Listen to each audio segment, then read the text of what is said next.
अस्सलाम students, welcome back to my channel. Students, उम्मीद है कि आप खैरियत से होंगे। स्टूडेंट्स, मेरी वीडियोस थोड़ी लंबी हो जाती हैं क्योंकि मैं आपको मतलब हर लाइन वर्ड टू वर्ड पढ़ाना होता है और फिर उसको डिटेल से मतलब डायग्राम्स भी बना के दिखाती हूँ और फिर डिटेल से पढ़ाती हूँ, तो जाहिर सी बात है फिर लंबी हो जाती है। लेकिन कुछ स्टूडेंट फिर लंबी वीडियोस देखना पसंद नहीं करते, इसलिए मैं चाहती हूँ कि वीडियोस को छोटा ही रखा जाए, इसलिए फिर डिफरेंट पार्ट्स वीडियोस के बन जाते हैं। ठीक हो गया।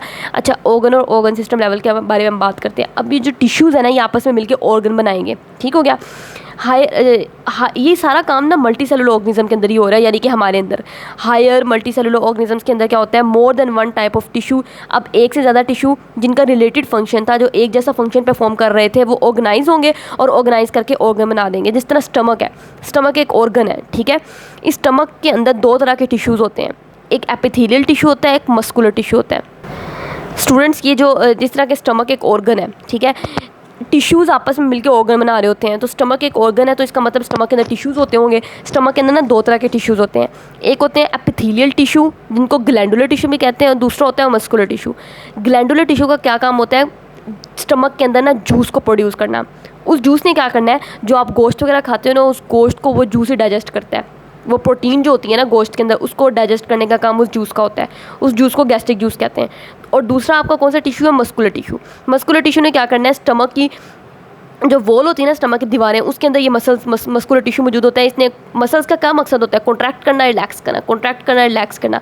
तो ये मस्कुलर टिश्यू कॉन्ट्रैक्ट करेगा और कॉन्ट्रैक्ट करके जो स्टमक के अंदर फूड होगी उस फूड को ग्राइंड कर देगा अच्छे तरीके से। जिस तरह ग्राइंडर में नहीं आप देखते जूस आपकी उसके अंदर मतलब कोई आम वगैरह आप डाल दो तो वो कैसे ग्राइंड हो जाता है, इस तरीके से, या कोई और चीज़ सख्त चीज़ डाल दो वो ग्राइंड हो जाती है। इस तरीके से स्टमक की वॉल्स कॉन्ट्रैक्ट करती रहेंगी, रिलैक्स करती रहेंगी, और वो जो फूड है उसको अच्छे से ग्राइंड कर दिया जाएगा। ठीक है। तो ये दो टिश्यू स्टमक के अंदर मौजूद थे। ठीक है। इन दोनों टिश्यूज़ का एक ही मकसद था, फूड को डाइजेस्ट करना। एपिथेलियल टिश्यू ने भी यही काम किया और मस्कुलर टिश्यू ने भी उसी मकसद के लिए काम किया। तो इन दोनों टिश्यूज़ का एक ही फंक्शन था ना, रिलेटेड फंक्शन था। और अच्छा, इसलिए हम कहते हैं कि एक ऑर्गन के अंदर मुख्तलिफ टिश्यूज़ होते हैं, लेकिन उन टिश्यूज़ का एक जैसा फंक्शन होता है। स्टूडेंट्स, इस तरह के मैंने आपको बताया स्टमक के अंदर दो तरह के टिश्यू हैं, एक एपिथेलियल टिश्यू होता है जिसको ग्लैंडुलर टिश्यू भी कहते हैं, और मस्कुलर टिश्यू होता है। अब दोनों टिश्यूज़ का रिलेटेड फंक्शन है ना, क्योंकि दोनों का मकसद क्या है, फूड को डाइजेस्ट करना। इसका भी यही मकसद है। इस मकसद के लिए इसने जूस प्रोड्यूस किया और उस जूस ने फूड को डाइजेस्ट किया। इसने मस्कुलर टिश्यू ने क्या किया, कॉन्ट्रैक्शन, रिलैक्सेशन करके फूड को ग्राइंड किया ताकि फूड को डाइजेस्ट किया जा सके। तो दोनों का मकसद तो एक ही है ना, फूड को डाइजेस्ट करना। दोनों का रिलेटेड फंक्शन है ना। तो एक ऑर्गन के अंदर क्या होता है, टिश्यूज़ होते हैं, लेकिन उन टिश्यूज़ का रिलेटेड फंक्शन होता है। समझ आ रही है आपको? देखें, वही लिखा हुआ है, more than one type of tissue मौजूद होते हैं, लेकिन उनका रिलेटेड फंक्शन होता है। ये टिश्यू आपस में ऑर्गेनाइज हो जाते हैं और ऑर्गेनाइज करके ऑर्गन बना देते हैं। ठीक है। एक यूनिट बना देते हैं जिसको ऑर्गन कहते हैं। आप स्टमक की एग्जांपल अपने दिमाग में रखें और उसको याद करें। ठीक है। अब different tissues of an organ, एक ऑर्गन के डिफरेंट टिश्यूज़ जो है ना, वो अपना स्पेसिफिक फंक्शन परफॉर्म कर रहे हैं। इस स्टमक ऑर्गन का ये टिश्यू अपना फंक्शन परफॉर्म कर रहा है, क्या, जूस प्रोड्यूस करना। ये अपना फंक्शन प्रोड्यूस कर रहा है, क्या, कॉन्ट्रैक्शन करना। ठीक है। डिफरेंट टिश्यूज़ जो होते हैं वो अपना स्पेसिफिक फंक्शन परफॉर्म करते हैं, एंड दीज फंक्शन, और यही फंक्शन जो होते हैं फिर वो उस ऑर्गन का फंक्शन बन जाते हैं। एंड दीज फंक्शंस, और ये फंक्शंस कलेक्टिवली, मजमूई तौर पर उसी ऑर्गन का फंक्शन बन जाते हैं। जिस तरह इसने अपना फंक्शन परफॉर्म किया, इसने अपना फंक्शन परफॉर्म किया, लेकिन इन दोनों ने जो काम किया वो उस डाइजेशन ऑफ फूड में वो कंट्रीब्यूट कर रहा था ना, वो डाइजेशन ऑफ फूड कर रहा था, और जो काम इन्होंने किया वो काम उस ऑर्गन का फंक्शन बन गया। उस ऑर्गन का फंक्शन मतलब डाइजेशन ऑफ फूड, वो बन गया। ठीक हो गया, सही हो गया। अब वो कहता है, मिसाल के तौर पर उन्होंने भी स्टमक की एग्जांपल दी हुई है। स्टमक एक ऑर्गन है, इसका मकसद क्या है, स्टमक का दो काम करना, एक तो फूड को डाइजेस्ट करना, फूड में भी खास तौर पर जो गोश्त, जो प्रोटीन होता है उसको डाइजेस्ट करना, और दूसरा फूड को स्टोर करना। ठीक।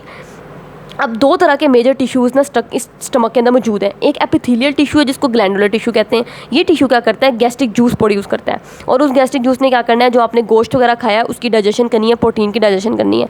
दूसरा मस्कुलर टिश्यू है। मस्कुलर टिश्यू ने क्या करना है, मस्कुलर टिश्यू मसल्स है ना, कॉन्ट्रैक्शन करेंगे, तो इन्होंने क्या करना है, contraction of the stomach wall. Muscular tissue ने स्टमक की वॉल्स की कॉन्ट्रैक्शन करनी है। ठीक है। और फूड को फिर ग्राइंड कर देना है, and moving food to the posterior end, और जब वो ऐसे कॉन्ट्रैक्ट करेगा तो कॉन्ट्रैक्ट करके फूड को आगे की तरफ मूव करवाया जाएगा। स्टमक के पोस्टीरियर एंड में फूड को मूव करवाया जाएगा। जैसा कि मैं आपको दिखा दूँ, यहाँ पे देखें, ये स्टमक की ये स्टमक की डायग्राम बनी हुई है। ये देखें, यहाँ पे ये मस्कुलर स्टमक की वॉल के अंदर मसल्स हैं। ठीक है। ये मसल्स कॉन्ट्रैक्ट करेंगे, ऐसे करके कॉन्ट्रैक्ट करेंगे, रिलैक्स करेंगे, और कॉन्ट्रैक्ट करके फूड को एक तो ग्राइंड किया जाएगा, दूसरा फूड को स्टमक के पोस्टीरियर एंड मतलब आगे की तरफ मूव करवाया जाएगा। ठीक है। वो इन्होंने लिखा हुआ है यहाँ पे।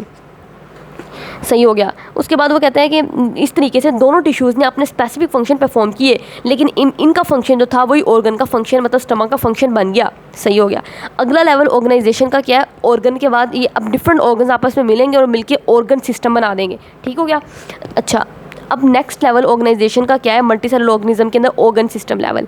ऑर्गन सिस्टम लेवल में क्या होता है कि मुख्तलिफ ऑर्गन आपस में मिलकर ऑर्गन सिस्टम बना देंगे, जिस तरह के लेकिन शर्त यह है कि इन सारे ऑर्गन्स का एक ही फंक्शन हो। जिस तरह के डाइजेस्टिव सिस्टम है, मैं आपको एग्जांपल देती हूँ। ये डाइजेस्टिव सिस्टम देखे नज़र आ रहा है आपको। ये डाइजेस्टिव सिस्टम के अंदर ओरल कैविटी आ जाती है, मुंह, फिर आपका लीवर आ जाता है, स्टमक आ जाता है, स्मॉल इंटेस्टाइन आ जाती है, ये लार्ज इंटेस्टाइन आ जाती है। ये सारा ये एक ऑर्गन है, ये एक ऑर्गन है स्टमक। लीवर अलहदा ऑर्गन है, स्मॉल इंटेस्टाइन अलहदा ऑर्गन है, लार्ज इंटेस्टाइन अलहदा ऑर्गन है। तो डिफरेंट ऑर्गन्स हैं, लेकिन इन सारे ऑर्गन्स का मकसद एक ही है, क्या? फूड को डाइजेस्ट करना। सारे ऑर्गन्स का एक ही मकसद है, डाइजेस्टिव सिस्टम है ना, फूड को डाइजेस्ट करना। तो ये सारे ऑर्गन्स मिलके एक सिस्टम बना रहे हैं। सिस्टम का नाम था डाइजेस्टिव सिस्टम। क्यों? ये सारे ऑर्गन्स का फंक्शन ही एक जैसा था, एक ही मकसद है इन सारे ऑर्गन्स का। ठीक हो गया। तो वही यहाँ पे लिखा हुआ है कि मुख्तलिफ ऑर्गन्स जो है ना, ये देखें, डिफरेंट ऑर्गन्स जो एक ही जैसा रिलेटेड फंक्शन, एक ही जैसा फंक्शन परफॉर्म कर रहे थे। हर एक ऑर्गन का यही काम था कि फूड को डाइजेस्ट किया जाए और ऑर्गेनाइज टुगेदर। इस तरह के सारे ऑर्गन्स आपस में ऑर्गेनाइज होते हैं और ऑर्गेनाइज करके मतलब इकट्ठे हो जाते हैं और फिर एक ऑर्गन सिस्टम बना देते हैं। ऑर्गन सिस्टम के अंदर क्या होता है, हर ऑर्गन अपना स्पेसिफिक फंक्शन परफॉर्म कर रहा है। ठीक, जिस तरह के ऑर्गन सिस्टम में आपने देखा, स्टमक एक ऑर्गन था, स्टमक अपना अलग फंक्शन परफॉर्म कर रहा है। स्मॉल इंटेस्टाइन एक अलग ऑर्गन है, वो अपना अलग फंक्शन परफॉर्म कर रही है। लेकिन तमाम ऑर्गन्स का मकसद यही है, फूड को डाइजेस्ट करना। ठीक है। And the function of all organs, और ये जो सारे ऑर्गन्स का फंक्शन है वही ऑर्गन सिस्टम का फंक्शन बन जाता है। जिस तरह सारे टिश्यूज़ का फंक्शन उसी ऑर्गन का फंक्शन बन गया था, सारे इसी तरीके से सारे ऑर्गन्स का फंक्शन उस ऑर्गन सिस्टम का फंक्शन बन जाता है। ठीक है। मिसाल के तौर पर वो कहते हैं डाइजेस्टिव सिस्टम एक ऑर्गन सिस्टम है। ठीक, इस सिस्टम का क्या मकसद होता है, डाइजेशन करना। मेजर ऑर्गन्स इस डाइजेस्टिव सिस्टम के अंदर कौन कौन से आते हैं, ओरल कैविटी, मुंह आ जाता है, स्टमक आ जाता है, small intestine, large intestine, liver और पेनक्रियाज, ये सारे ऑर्गन्स आ जाते हैं डाइजेस्टिव सिस्टम के अंदर। हर ऑर्गन अपना अपना काम कर रहा है, लेकिन हर ऑर्गन का क्या काम है, फूड को डाइजेस्ट करना। ठीक, ऑल दीज ऑर्गन, ये सारे ऑर्गन्स जो है ना, इनका सबका फंक्शन एक जैसा ही होता है, रिलेटेड फंक्शन होता है। ये नहीं है कि एक ऑर्गन कोई हार्ट से मुतल्लिक काम कर रहा है, दूसरा ऑर्गन ब्रेन वाला काम कर रहा है, नहीं नहीं, ऐसा नहीं है। सारे ऑर्गन एक जैसे ही काम कर रहे हैं। ठीक है। ये सारे ऑर्गन्स का क्या मकसद है, डाइजेशन ऑफ फूड के अंदर पार्टिसिपेट करना, फूड को डाइजेस्ट करवाया जाए। तो ये सारे ऑर्गन्स आपस में मिलकर फिर एक सिस्टम बनाते हैं, उसको कहते हैं ऑर्गन सिस्टम। ठीक है। ये देखें, वो कह रहा है कि जो ऑर्गन सिस्टम लेवल होता है ना, ये प्लांट्स के अंदर इतना कॉम्प्लेक्स नहीं होता जितना एनिमल्स के अंदर होता है। मतलब कॉम्प्लेक्स का मतलब है पेचीदा, मुश्किल।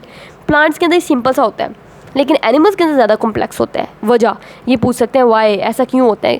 वजह ये है कि एनिमल्स के अंदर ना greater range of function and activities, animals के अंदर एक्टिविटीज़ और फंक्शन ज़्यादा होते हैं ना एज़ कम्पेयर टू प्लांट्स।